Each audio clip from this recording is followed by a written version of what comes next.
Hi everybody, I'm Jason from the Edge Pro. We're going to talk a little bit today about the wheel on your clipper blade sharpening machines. This isn't just our equipment that we manufacture, it's about others as well, but we're going to focus on the machines, the Nebraska blades, big red machines that we manufacture. The same process is used for our little red, the CS10. And one of the common threads that we're going to have is that eventually you're going to wear the surface of the aluminum, and we're going to need to either change out to a new plate, or we're just going to have to flip over to the second side. And so there's some things that we have to keep in consideration. And one of the phone calls I get more than any is, hey, I flipped my plate over, but now it runs really rough and it's vibrating. It's terrible. I can't believe how horribly you made this wheel. Well, we're going to look at that a little bit and why those things happen. And we'll go back is it's not the plate, it was how we flipped it over, okay? And so here's a machine that I use every day, and it's set up with a 16-inch wheel. This particular style 3-inch hub has 4 bolts that hold it in place and a center pin that is actually the motor shaft that holds it down to the hub. So we have 2 mating surfaces that need to come together when we flip it over, and it needs to be accurately put together. So I already flipped this over and I'm not happy with how it runs, and we're going to look at what that kind of acts like when I turn it on. Now, this was a very smooth running machine before I flipped it over, and now notice my light is vibrating a little bit. It's getting much louder, and we can feel even everything on the tables even starting to move around. Oh, I had stuff fall off the shelf. So obviously there's something wrong. And I put my fingers on here and they're bouncing. So that's not going to work. And so you call me and say, I don't know what happened, but this is really bad. And so I'm going to ask you some leading questions about what you did to prepare the wheel for turning it over. And some of the things that we have to do, obviously, is clean out the plate, clean up things. So I will turn this on. I'm going to turn it down to low so it doesn't vibrate off the table. And I'm going to clean off the plate itself, get the grit and everything that's built up on there off. I'm going to use some of our plate cleaner. In this case, it's H42. So we're going to disinfect. You can even feel the paper towel bouncing on the plate, as bad as it is right now. Let's see all the smuts I'm getting off there. And normally when I'm cleaning a plate to resurface, or I'm sorry, re-grit, that's all the more I would do. We're trying to get the center area cleaned up also, so I'm going to come in here and use my cleaner a little bit in the hub area and just help clean up some of the buildup from all the different times we put grit on this plate. I get it so far. I'm going to get another towel so we can clean it up even more. And I see we still got a lot of junk that's coming off of here. So if I just flip this over, all that would be trapped inside underneath the plate. All right, so now at least we got a little closer to being clean. But see how the plate is wobbling even? Maybe you can see that in the camera. I'm gonna go ahead and clean a spot down here. Let's see. I'll use this. Stand up a dial indicator real quick. Try to aim it to the camera enough that you can kind of see what's going on.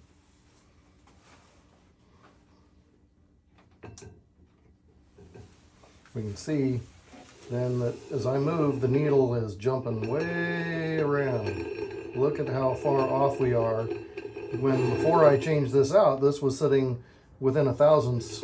Each little mark on this is a thousandths. And so we're getting, what is that, about 60 thousandths run out on this plate right now. So obviously something is wrong. So we're going to look at that a little closer. And the way we're going to do that, so I'm going to go ahead and take our forward bolts out.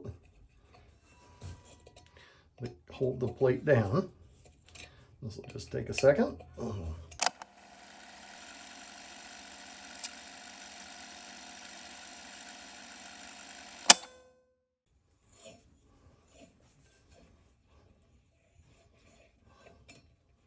Okay. So we have our bolts out, and we're gonna reach around underneath the rim. Depending on how much junk is underneath here, will tell us how easy this is gonna come off. And this one's gonna be stubborn. It's got grit down in there, there we go. So we pop this up out of there. And look, oh, I think we just found the culprit. If we look in here on the bottom side, trapped between the wheel and our plate, or our machine and our plate, is a pile of grit right here. Now that is several thousandths thick, and it's right out here near the center hub. By the time you extrapolate the run out from there to the edge of the plate, that's where we were getting that 60 thousandths. So I didn't do my job to clean up this extra grit that was in here. So before we put this back together, if that's the side we're gonna put down, we would have to make sure that's all gone. I'm gonna set it aside for a second, and we're gonna look at the hub. There again, look at this hub and the different smuts that's all over that surface.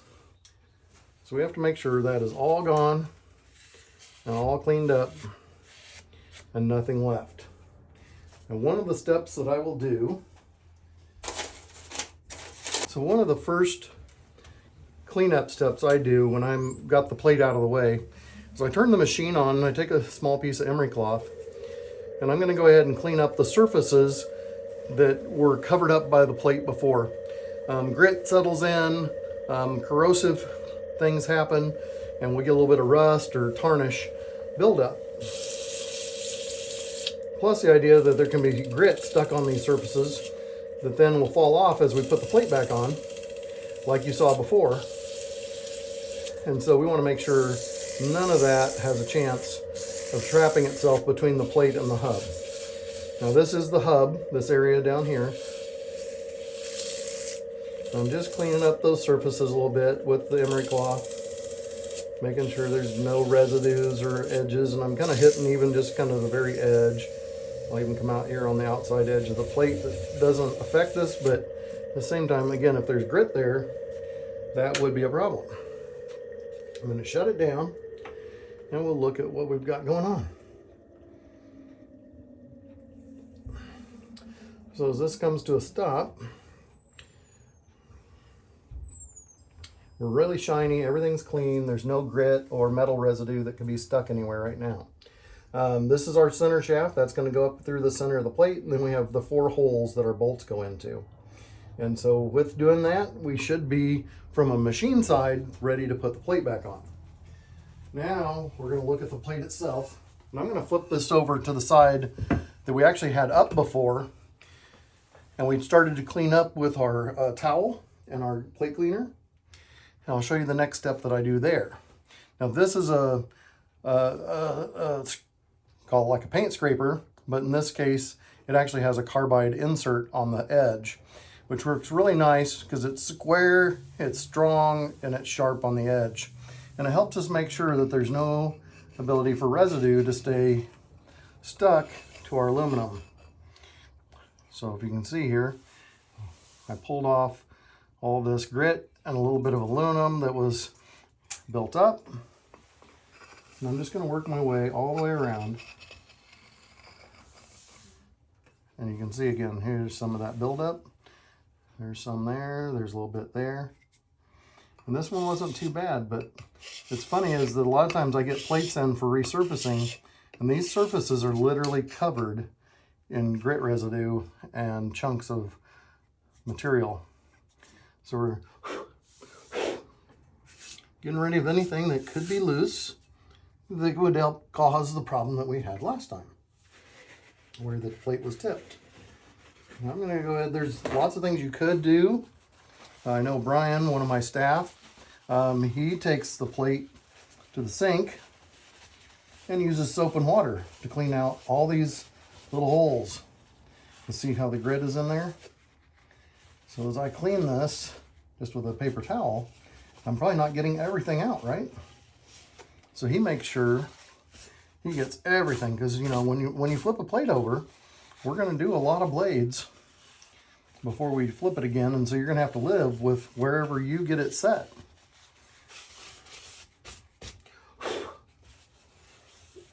So I'm just going back again on all these surfaces, making sure we're clean. I'm going to take, this is a little bit of rubbing alcohol, another towel. I'm just going to spray it around in these holes. That's going to help drop out any grit that was still stuck there. And this is the side we're going to put down. So we want to make sure there's no buildup and no grit residue left. All right, so that looks pretty good. Everything looks clean. I already took my scraper, like I said, wipe it up.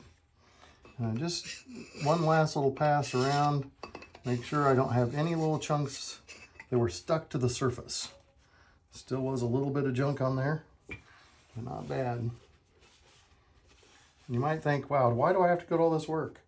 Like I said, you're gonna be using this plate for quite a long time on that next setup. Now I'm gonna line up my holes and the holes on the plate.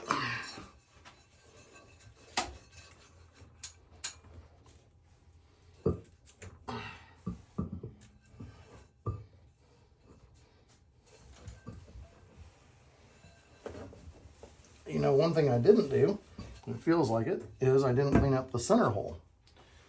So now I'm going to go back, make sure I didn't leave any junk on there. This would be a good way to knock some off down into the hole. Get this to help me push it down through. Look at all that grit and residue that was in that hole. You do that second time. All this stuff matters when it comes to installing a plate. And you think, well, what if I had a brand new plate? It came from you and it's brand new aluminum. There's no grit, no lard, nothing that's on there. But there still could be little tiny flakes of aluminum that were up in the holes or anywhere. And again, we want to make sure those are all gone. If you've got a compressor and air, you can blow out holes. But always go back, double check that there's nothing that you can see. And I just saw some more grit right here in this hole. So I pulled that all out. Because those are things that fall out and end up between the plate. See, look at that. So Brian's idea of taking it to the sink and soap and water isn't bad. I just don't happen to have that back here in my space. And we're not going to take a field trip right now. So we're going to do it right here. All right. I'm going to try that again. Now we're ready to set that back on. Line up my holes.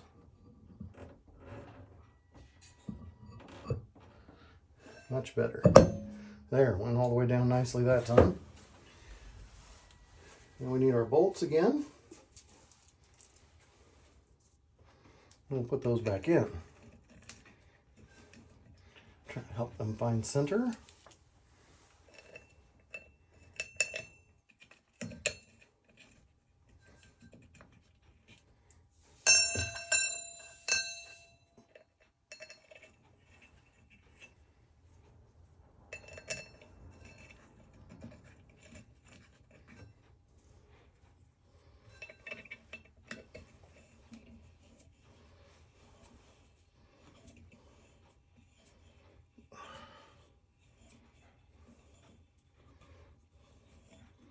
I'm just going to bring them all down until they're close.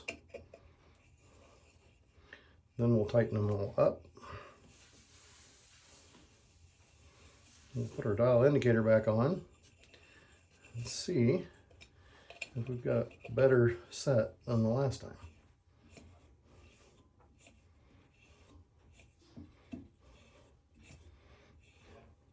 And based on how easy or hard these go in, feels like I might have had a little bit of grit in my threads, and it's slowing down putting these in. See how that one goes in nice and easy? The other ones had a little bit of sticky. All right, so I've got them close. I'm going to go ahead and give them a little extra torque. Try to be pretty close on all four. There's no certain order.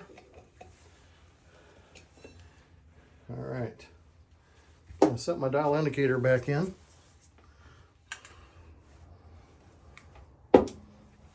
Get us close to where we were before.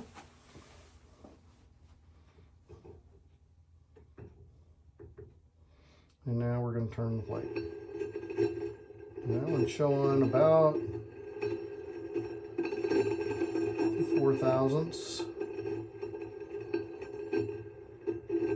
About 5, well, it's getting close to 6. We're jumping a little bit on some grit, looks like, too. But we're much better than the 60. So let's double check how that runs.